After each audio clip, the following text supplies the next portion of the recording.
Here comes the danger up in this club. When we get started, man, we ain't gon' stop. We gon' turn it out till it gets too hot. Everybody sing, hey, yo. Tell them turn it up till they can't no more. Let's get this thing shaking like a disco ball. This is your last one and a courtesy call. Hey, yo. Here comes the danger up in this club. When we get started, man, we ain't gon' stop. We gon' turn it out till it gets too hot. Everybody sing, hey, yo. Tell them turn it out till they can't no more. Let's get this thing shaking like a disco ball. This is your last one and a courtesy call. I am not afraid of the storm that comes my way. When it hits, it shakes me to the core and makes me strong. Et bonjour à toutes et à tous, c'est Nastien, j'espère que vous allez bien. Aujourd'hui on se retrouve pour la deuxième journée et pour le récap de la Barclays League. J'espère que vous allez bien. Moi en tout cas je suis chaud, voilà, on est le soir tranquillement, je viens de finir ma première semaine de boulot. Voilà, j'espère que vous êtes contents de votre club sur le RP. Et puis on va pas tarder, on va éviter de faire 45 minutes parce que ça me paraît quand même beaucoup, ça me paraît quand même très dense. On va faire plus rapidement, cette fois-ci on a les bases parce que en fait on a trouvé le format tout simplement. On va pas se cacher, on va pas aller 10 000 morceaux. Le top et flop ça marche très bien et je pense que ça vous plaît. Donc voilà, on va pas tarder. Il y a juste le logiciel de Willou qui va apparaître. Voilà, vous l'avez vu. Mais on est là, on est parti. Et on va commencer avec le premier match. On commençait fort avec un PSV Bologne, le finaliste des Super Subs qui affrontait le gagnant de la Kale. Et c'est le finaliste des Super Subs qui a remporté 4-2, le PSV Eindhoven, grâce à des buts de Lévi Garcia, surtout un triplé pour le deuxième du Ballon d'Or. C'est juste magnifique. Voilà, donc il sera mon top 1, Lévi Garcia. Franchement, quel match qu'il a délivré face à une super défense pourtant de Bologne. Ça franchement, c'est une super défense. Le Enda ici qui est vraiment très très fort. Le Romagnoli qui franchement enchaîne les bons matchs, je trouve, avec Bologne. Il n'y a rien à se reprocher. Voilà. Ensuite, on a vu aussi le premier match de Niakate en match de championnat. Je l'ai trouvé plutôt bon. Après, je ne le mettrai pas non plus dans mon top 3 des tops. Je vais retenir la performance d'Orsolini contre son ancien club. Lui qui a passé le côté droit quand même assez comment dire, pas bizarrement, mais on l'avait pas vu à ce niveau en tout cas du côté de Bologne. Bassi a été un peu en difficulté, je l'ai trouvé moins bon. Moi ce sera mon top 1, mon flop 1 côté Bologne. Calvin Bassi que je trouve pas exceptionnel, qui n'a pas prouvé qu'il devait être titulaire. Madame Eugenia Retelli Silva l'a annoncé, ce sera Sidi Djardjou qui jouera au prochain match sur ce côté gauche. Donc voilà, on a vu quand même une superbe équipe du PSV qui a prouvé qu'elle pouvait prétendre à mieux, parce que elle a perdu 3-0 face au Celtic Glasgow au premier match. Et là, franchement, elle a prouvé qu'elle était au niveau. Elle était au niveau, tout simplement. Le très bon milieu de terrain Virman Wijnaldum. Bouetu s'était mis sur le banc, choix fort de Monsieur Amoury Plamont, mais qui a été payant. Personnellement, mon top 3 sera Virman, que j'ai trouvé plutôt intéressant au milieu de terrain, que j'ai trouvé assez complet et plutôt physique pour contenir les assauts adverses. Un de mes autres flops, je mets Moussa Barro en flop du côté de Bologne. Je ne l'ai pas trouvé percutant, le Gambien. C'est vrai qu'il n'a pas vraiment montré qu'il méritait sa 20e place au Ballon d'Or. Il me semble que c'est sa 20e place, je suis pas sûr. En tout cas, voilà.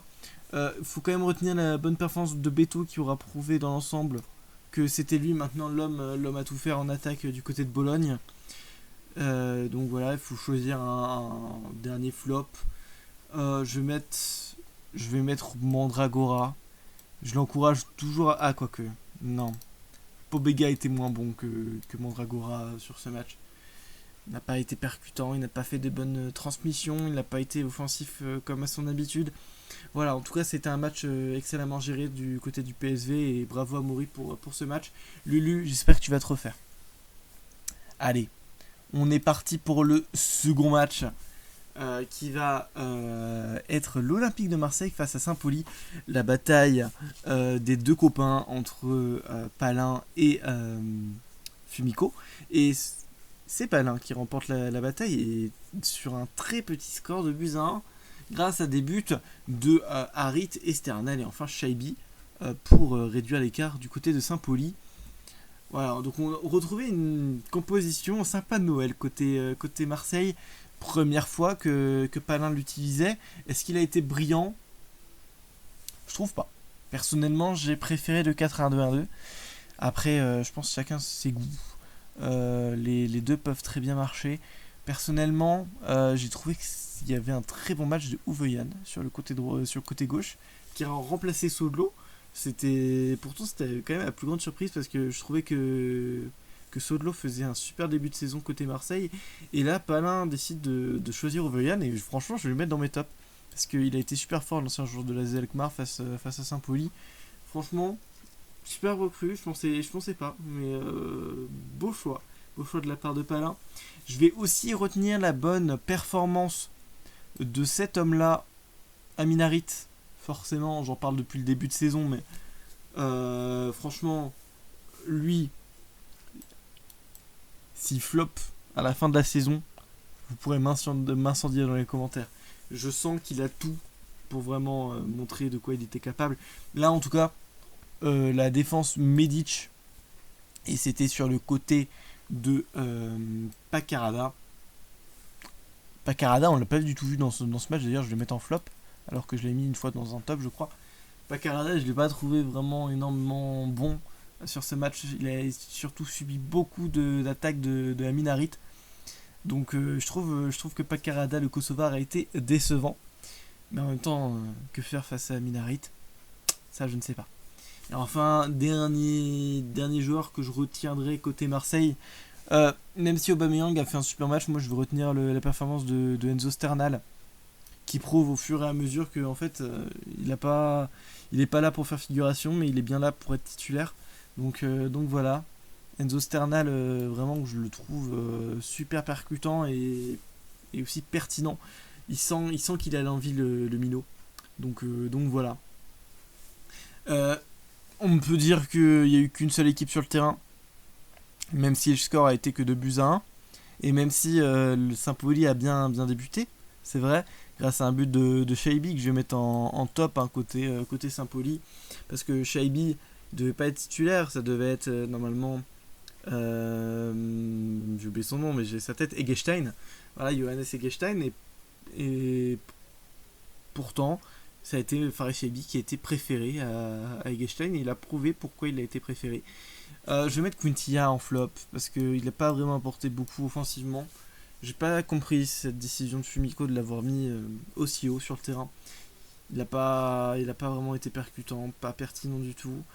Un peu le futur tocard de cette équipe. Qui sait? Je ne sais pas. Mais voilà. Enfin, je vais mettre comme dernier flop Irvine. Jackson Irvine qui n'aura rien prouvé non plus dans ce match. Capitaine de cette équipe qui n'aura pas réussi à remobiliser les siens, mais c'est pour mettre un flop. Donc voilà. Voici ce match qui a été assez intéressant du bout du long, qui a finalement trouvé la victoire de l'Olympique de Marseille grâce à des buts de Harit et de Sternal, et Aubameyang avec un doublé de passes décisives. Donc j'aurais pu le mettre dans mes tops aussi. Allez, le troisième match, ça a été l'AS Monaco qui a affronté le Celta Vigo. On pensait tous que le Celta allait remporter la première victoire de la saison, mais finalement, à cause d'une boulette de Mingueza, il y a eu un partout. Et pourtant cette équipe du Celta Vigo était vraiment très intéressante sous une nouvelle composition, le 4-2-2-2. Franchement, ce qu'a fait Kim Lin Siwoo a été franchement de haute volée. faire ce genre de performance contre le gagnant des playoffs, c'est franchement pas donné à tout le monde. On peut vraiment noter le choix payant d'avoir mis Strand Larsen et Iago Aspas sur le banc pour Brereton et Won, que je vais mettre complètement en top, les deux. Je les ai trouvés vraiment très bons. Et franchement, je pense que Kim Lin-Si-Woo peut compter sur eux cette saison. Et franchement, Iago Aspas, c'est ciao. Ensuite, le milieu de terrain, Benasser, Fofana n'ont pas existé. Je suis désolé, mais Tapia et Beltran, je vais encore mettre deux tops, mais ce tandem Tapia-Beltran a mangé littéralement Benasser et Fofana. Faut dire à quel point la supériorité du Celta Vigo était impressionnante sur ce match. C'est vraiment dommage qu'il y ait eu cette bourde de Mingueza à la fin du match, parce que franchement, le Celta ne déméritait pas du tout sa victoire, je trouve. Je suis peut-être dur avec l'AS Monaco, mais Mario Götze, on l'a pas vu. Caio Henrique, à part être là sur corner, à mettre des têtes, c'est tout. Enfin, Ben Yedder. Où est le joueur qu'on a connu saison 1 ? Je ne sais pas. En tout cas, voilà, ça a été un superbe match. Franchement, je le redis encore une fois, mais le Celta n'aurait pas démérité sa victoire. Après, on peut retenir aussi les crocs de Monaco, le gagnant qui a prouvé depuis tant de matchs qu'il ne fallait pas les sous-estimer jusqu'à la fin. Grâce à un but de Gaëtan Laborde, ils ont réussi à revenir à un partout, mais je trouve ça dur quand même, parce que on aurait bien aimé avoir la petite surprise du Celta Vigo qui gagne contre l'AS Monaco. Ça aurait été très très beau. Voilà. Franchement, superbe match. But de Brereton Diaz aussi. Faut pas oublier aussi les bonnes prestations de Arrojo et de Kanginli. Non. non, ce n'est pas Kanginli. C'est Lee Jae-sung. Pardon, excusez-moi. Mais en tout cas, franchement. Acevedo aussi, qui aura fait un bon match, qui aura fait des arrêts importants. Voilà. Cette équipe du Celta Vigo, je l'ai mis 10e. Peut-être que j'ai eu tort. Allez, ce 4e match, on va aller vite. Défaite du Celtic Glasgow face à l'AZ Alkmaar, 1-0. Le match où l'attaque du Celtic n'a pas existé et que l'AZ Alkmaar a prouvé qu'il méritait mieux qu'une 9e place. Voilà. Avec un but, bien sûr, du Ballon d'Or, qui aura fait cette célébration qui décrit tout. Allez, composition. On peut noter déjà tout d'abord que c'est exactement les deux mêmes compositions. C'est un 4-3-3 avec une pointe basse des deux côtés. De Witt qui aura été noté par Echinose Concueto au début du match et qui aura fait franchement un super match. Est-ce que je le mettrai dans mes tops ? Non, je vais pas le mettre dans mes tops, mais il aurait pas été loin, parce que le premier dont je vais mettre en top, c'est Martin Cindy. Martin Cindy, il a fait un sacré match, un sacré boulot à cette attaque-là qui n'a pas du tout existé. Je vais les mettre tous les trois en flop. Voilà, ce tandem qui aura pas franchement marché hier, enfin avant-hier, l'heure où vous voyez cette vidéo. Franchement, c'est dur de le dire, mais Jota, ça va être compliqué pour lui toute la saison. Est-ce qu'il va retrouver sa place de titulaire ? Est-ce qu'il va retrouver une place même au sein de l'équipe suite à cette performance, cette piètre performance ? Ça va être très compliqué. Ça va être très très compliqué, parce que franchement, là je vais dire parce que je parle en tant que Ichinose Concueto, mais je vais avoir du mal à lui redonner sa chance. Franchement, je pense donner plutôt la chance à Kramafif peut-être au prochain match. Voilà, je tease peut-être ma prochaine compo. Bref, donc voilà. On va retenir aussi les bonnes performances des deux Japonais côté AZ Alkmaar. Ah, c'est le comble. C'est le comble que des Japonais fonctionnent contre le Celtic Glasgow. Excusez-moi. Donc ouais, bon, après ils sont pas dans mes tops non plus, mais franchement ils ont fait un sacré boulot sur le côté droit. Bernabé et Jota n'auront pas du tout existé en contrepartie. Franchement, Bernabé, je le mets totalement en flop. Je sais qu'il a eu 7 de notes par rapport aux notes de FIFA.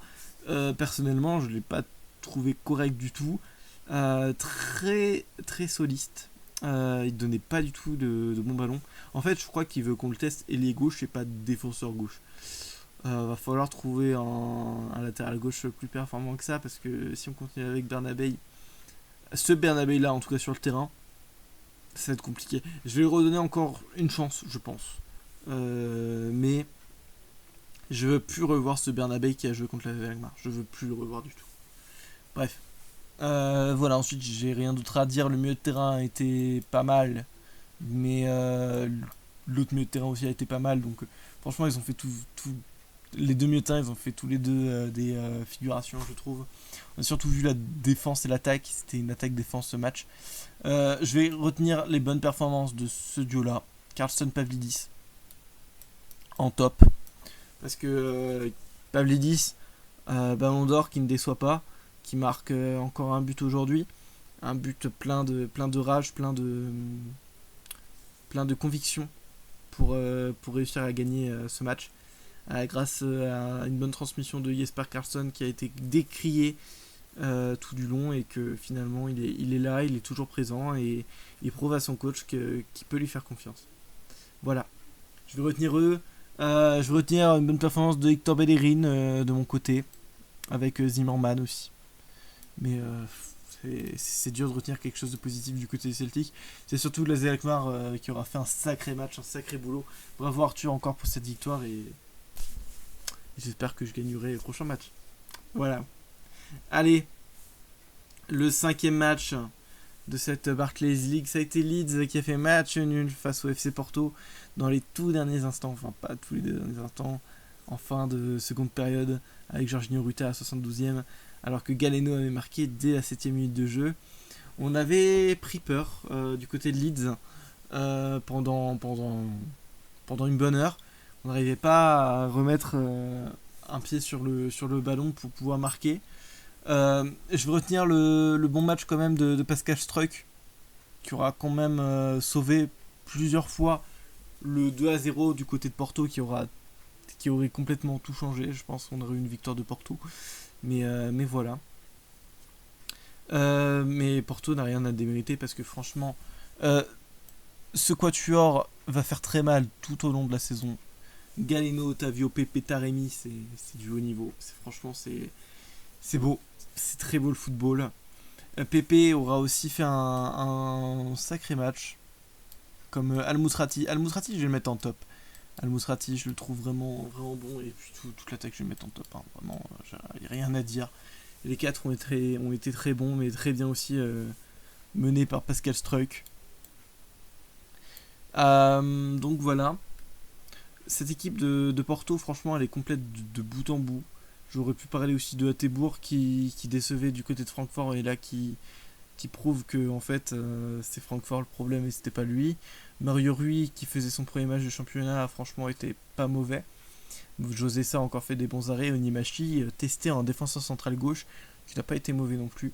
Après, je pense pas que ce soit la décision la plus...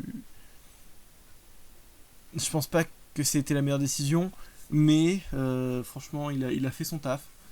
Je vais retenir aussi du côté de Leeds le fait qu'on ait changé de compo, qu'on est passé sur un 4-1-2-1-2 à la place d'un 4-3-1-2. C'est vrai que ça change pas grand chose, mais ça apporte quand même une solidité défensive. Ostian en milieu défensif a été plutôt bon. Greenwood continue ses excellentes performances. Enfin, je vais mettre en flop Longstaff, qui n'aura pas prouvé pour moi qu'il était titulaire et qui est une bonne recrue pour Newcastle. Je suis désolé, mais non, Sean Longstaff, c'était pas une bonne recrue du côté de Leeds. Allez, on va partir sur ce 6e match. Wolverhampton déçoit toujours, et Burnley montre que c'est l'un des favoris pour le titre. Victoire 2-1 pour Burnley, avec des buts de Manuel Benson et de Wilfried Zaha. Encore eux. C'est une dinguerie comment Burnley continue ses prouesses, pourtant, qui a aligné exactement le même 11, sauf Renildo, qui a été acheté à la place de Clinton Mata à la fin du mercato. Voilà. Je vais retenir en top pour moi les mêmes joueurs, De La Cruz, Benson et Zaha, qui auront tous les trois fait de très bons matchs, qui auront fait très mal à cette défense des Wolves que je trouve assez dur. Killman sous Talo, je sais vraiment pas si ça va marcher sur le long terme. Je sais pas si c'est complémentaire. Je trouve que les deux sont des très bons relanceurs. Après, je la trouve assez lente cette défense, honnêtement. J'espère pour Sensei que ça va aller. Mais ouais, en plus si t'as pas de solution sur le banc, parce que quand tu vois que t'as Dawson et Totti Gomez, c'est pas non plus très rapide. Voilà, va peut-être falloir trouver un moyen de combler cette lacune défensive. Pour Diogo Costa n'a pas non plus fait son plus grand match. Je vais mettre les trois en flop. Voilà. Je vais mettre les trois en flop parce que franchement, ils n'ont pas été exempts de tout reproche. Les Wolves qui avaient tenté une nouvelle composition en 4-4-2, qui n'a pas franchement fonctionné. Kolo Muani qui démarre très mal sa saison, je trouve, du côté de Wolverhampton, qui sera mon flop numéro 1. Voilà. Ensuite, j'ai trop rien à dire. Ça a été un match serré, un match de première ligue, j'ai envie de dire. Franchement, ça a été un très bel affrontement physique, moins du côté du jeu. Voilà. Allez, on va passer du côté du 7ème match et l'une des surprises de cette journée. C'est bien l'AC Monza Ferrari qui vient battre 2-0 Feyenoord et qui vient confirmer le bon premier match de Lorenzo Ferrari dans cette saison 2. Grâce à des buts de Caprari et de Boulat sur 2 délivrances de Patrick Churia. Allez, on va passer au niveau des compositions. On peut voir que Feyenoord continuait sa même... En fait, là, c'est les deux mêmes compositions quand j'ai eu. Là, c'est un affrontement qui veut prouver de la stabilité. Et c'est bien l'AC Monza qui a gagné ce duel de stabilité. Personnellement, je trouve que cette équipe de Monza est franchement au top. Genre, c'est un top global. C'est un collectif. Cette équipe de Monza est un collectif. Je pensais pas... Franchement, je voulais pour Karim. J'avais peur pour lui. Mais ça a marché. Franchement, il a construit une très très belle équipe. Je vais retenir quand même en individuel Patrick Churia, qui est pour moi le joueur le plus sous-coté du RP. Franchement. Patrick Churia est vraiment un super joueur de ballon. Rapide, physique, qui fait de très bons centres, de très bonnes passes, et qui est surtout décisif dans l'avant-dernière action avant le but. Franchement, Patrick Churia, c'est un super joueur de ballon et je suis très fier qu'on ait lui en Barclays League. Donc voilà, cette équipe de Feyenoord est un peu l'inverse de cette équipe de Monza. Je trouve qu'il y a beaucoup plus d'individualité qu'un vrai collectif. Joshua King, qui est vrai, c'est un très bon joueur, mais qui est très soliste. Konrad Leimer, qui en fait peut-être un peu trop. Patrick Valmark, flop complet. Après sa bonne saison, pourtant en prêt du côté de Genk, il ne confirme pas. Pei Chao, où es-tu? Reviens s'il te plaît. Le Pei Chao du début de saison 1, il était très très fort. Bref. Vous noterez aussi que la défense de Gertruida Trauner a été un peu invisible face à Monza.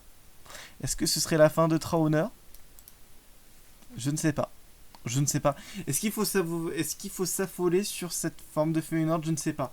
Est-ce que je suis trop critique? Peut-être. Mais est-ce que j'en attends beaucoup plus? C'est clair.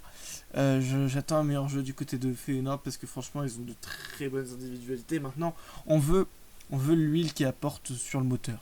Voilà. En plus, je fais une métaphore avec la Monza Ferrari, donc je trouve ça très fort. Bref. Franchement, c'était un super match. Monza n'a rien démérité du tout, c'est une superbe équipe. Je vais retenir encore la performance peut-être de Gianluca Caprari, qui avait déçu au premier match, et là qui là montre en fait qu'il est là et qu'il va falloir compter encore sur lui. Et enfin, je mettrai aussi Parisi en top parce que franchement il a fait un super boulot sur le côté gauche qui a complètement bench Carboni. Allez, le 8e match, l'antépénultième. Le Stade Rennais qui vient battre 2-0 le FC Bâle sous un match sans demi-mesure. On a eu une seule équipe contre une autre équipe. Sauf qu'on a eu un seul gagnant et un seul défaitiste. Un seul perdant. Voilà, c'est mieux. On peut retourner pour retrouver ses compos.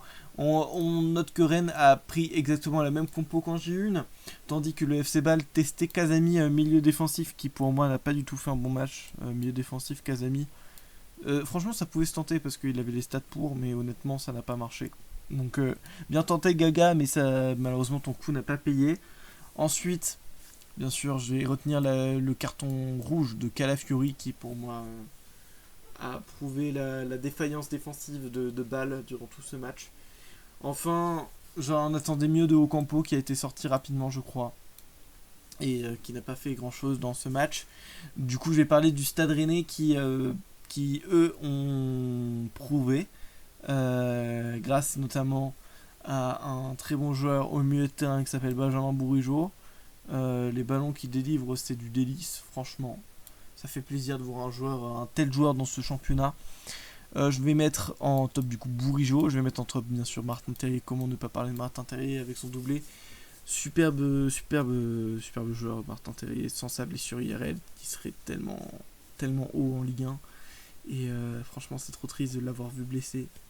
Mais bref, ça c'est un autre sujet. Là on va parler de la Barclays League. Et Martin Terrier lui prouve ses qualités de finition avec le Stade Rennais. Et ça fait franchement grave plaisir. Enfin, mon dernier joueur que je vais noter, c'est pas... non. Vous savez quoi, je vais même pas mettre Hiroki Ito qui aura fait un sacré match. Mais je vais penser à Jordan Pickford qui aura quand même succombé aux attaques de Alvarez de Hamdouni. Il aura fait les arrêts qu'il fallait pour gagner le clean sheet. Donc voilà, une équipe du Stade Rennais qui, franchement, avance petit à petit. L'oiseau fait son nid et ça se construit de mieux en mieux et ça devient de plus en plus solide. Voilà, bravo à Mazzero pour avoir construit une sacrée équipe. Là, elle va être dure à battre durant toute la saison. Allez, on va aller à l'avant-dernier match. Genk qui vient gagner son premier match du championnat cette saison contre l'Hajduk Split. Pourtant dans les là on peut dire dans les ultimes arrêts de jeu. Prestiani à la 85e et Ellie Sims à la 96e sur un corner. Que ce fut dur. Pour moi, il y a eu une mi-temps pour l'Hajduk Split et une mi-temps pour Genk. Clairement. Parce que l'Hajduk Split avait vraiment très bien commencé. Grâce à un but de Kachavenda qui franchement prouve de plus en plus que c'est lui l'homme phare de l'Hajduk Split. Que ce n'est pas Livaya ni Chorlinov, mais c'est bien lui, c'est bien Lucas Kachavenda qui est là. Je vais retenir aussi le Oza qui a paru quand même faire un bon match en première mi-temps. Deuxième mi-temps, il a été beaucoup plus invisible comme tous ses coéquipiers. Donc voilà. Je vais mettre en flop peut-être un peu durement Marco Livaya.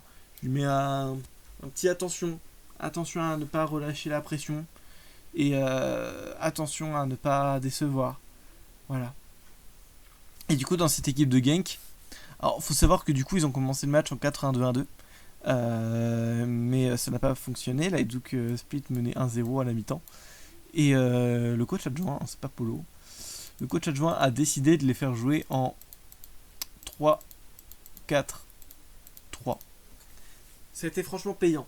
On voyait du coup Sims jouer là, Skovelsen jouer là, Prestiani jouer là. 3 rentrants niveau attaque. Il y a aussi Faravelli qui était rentré, je crois, qui jouait là. Et enfin, le dernier remplaçant, je crois qu'il n'y a que ces 4 là qui sont rentrés. Maritou n'a pas prouvé qu'il devait être titulaire. Contrairement à Sims, qui lui a complètement prouvé à son coach qu'il pouvait lui faire confiance. Je sais que Polo avait beaucoup de mal avec Ellie Sims sur cette recrue. Pourtant, c'est lui qui a décidé de le recruter, mais en fait, il voulait peut-être le reculer. Mais finalement, voilà, il vient marquer le but de la victoire comme tout un symbole. Ça fait plaisir. On pourra aussi noter la bonne première performance de Jetson Fernandez avec le KRC Genk qui est auteur de une passe D, mais franchement il aurait pu en mériter deux, parce que sur le but de... premier but de qui déjà? De Preciani. Oui, de Preciani. C'était sur un coup franc de Jetson Fernandez qui trouve la barre, et ensuite Preciani il n'a plus qu'à la mettre au fond. Donc franchement il était pas loin d'avoir un doublé de passe décisive, et je tenais à le noter parce qu'il a été décisif offensivement. Donc voilà, un match assez serré de bout en bout.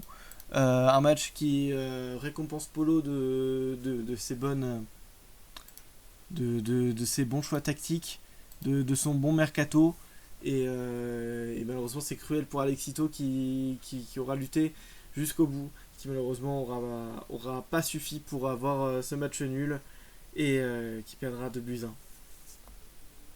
Allez, le dernier match, le Stade de Reims qui vient perdre 3-0 à domicile face à Salzbourg. Des buts de Kudus, Ehou et Batshuayi. C'est encore une équipe redoutable, cette équipe du RB Salzbourg. Franchement, je crois que c'est exactement la même équipe quand j'ai une, si je dis pas de bêtises. En tout cas, on peut voir que Kudus s'impose de petit à petit dans cette équipe, comme un milieu de terrain très, très offensif, mais en même temps qui est assez stabilisant avec Amiri qui est aussi très offensif. Franchement, c'est limite un 4-1-5, cette équipe de Salzbourg, mais ça marche très bien. Ça marche très très bien. On va aussi noter encore les très bons matchs de Batshuayi et de Okafor qui montrent de plus en plus que c'est une très bonne attaque dans ce championnat. Enfin, je veux retenir aussi la performance d'Ehou qui, franchement, est un super joueur de ballon, et surtout un très bon défenseur central qui sait marquer sur corner. Et donc voilà, Emmanuel Ehou qui va prendre son petit up, je crois, en général d'ici. Voilà, on verra ça plus tard. Bref, cette équipe qui aura complètement dominé, cette équipe de Reims qui pourtant avait fait un très bon premier match de championnat et là qui s'est totalement écroulé. Je vais mettre Moléro en flop. Je l'ai pas vu du match. Je sais pas pourquoi Abkal l'a mis titulaire, mais franchement c'était une très mauvaise décision. Pareil pour Gabriel Sara, Félix Sespertian. Je l'ai pas vu du match non plus pour Gabriel Sara. Je vais retenir aussi la mauvaise performance de Yevan Diouf. Tout simplement parce que c'est le capitaine, c'est lui qui est censé montrer l'exemple, et il n'a rien pu faire sur les 3 buts. Alors qu'il aurait pu faire un arrêt important pour son équipe, mais il a décidé de rien faire du tout. Donc oui, c'est vrai que je suis peut-être dur avec Yevan Diouf, mais j'en attends mieux d'un capitaine d'une équipe. Voilà, en tout cas c'était un match sans suspense, qui aura récompensé Salzbourg de son bon début de saison. Voilà, donc on a fini de faire le récap de ces 10 matchs de championnat de J2. Alors, résultat au classement en C1, c'est l'AZ Alkmaar grâce à ses 2 victoires face à Saint-Pauli et grâce à la victoire contre le Celtic Glasgow. 6 points avec un goal average de 6 buts. C'est franchement bien. La Monza qui les suit de près avec le même nombre de points mais avec moins de goal average. Enfin, Porto et le Celtic Glasgow complètent ce top 4. Attention, PSV, Feyenoord et Marseille qui sont à 3 points à égalité de points avec le Celtic Glasgow. On retrouvera en fin de classement Bologne 9ème et Saint-Pauli qui n'ont toujours pas trouvé la faille dans ce championnat, qui n'ont pas réussi encore à gagner. On retiendra aussi Leeds qui n'a que 1 point. Il va falloir se relancer du côté de Leeds. Allez, en C2, c'est le Stade Rennais qui est premier, qui aura aussi 6 points de goal average à égalité avec Burnley qui aura 5 points de goal average, mais 6 points au total. Salzbourg aussi à 6 points avec 5 points de goal average également. C'est 3 très bonnes équipes, et que 3 dont je vois le top 3 se dessiner petit à petit. Wolverhampton est derrière avec le Stade de Reims et le KRC Genk. L'Hajduk et Bâle n'ont toujours pas gagné en 2 matchs. Allez, merci pour m'avoir suivi. J'espère que ça a été. Je sais pas combien j'ai fait de minutes, je pense avoir fait moins. J'espère que ça vous a plu, que c'était pas trop résumé non plus, que j'ai pu dire aussi mes avis. Voilà, j'espère en tout cas que ça vous plaît toujours, que vous êtes hype pour la suite de la saison. Voilà, vous avez su maintenant que la Coupe du Monde a été annoncée. que les trêves internationales vont bientôt démarrer. Je pense pas faire de résumé pour les trêves internationales. Voilà, je le dis cash. Je pense pas que j'aurai le temps. Donc voilà. Merci de m'avoir suivi. Passez une bonne journée. Et puis je vous dis bientôt à la J3. Ciao!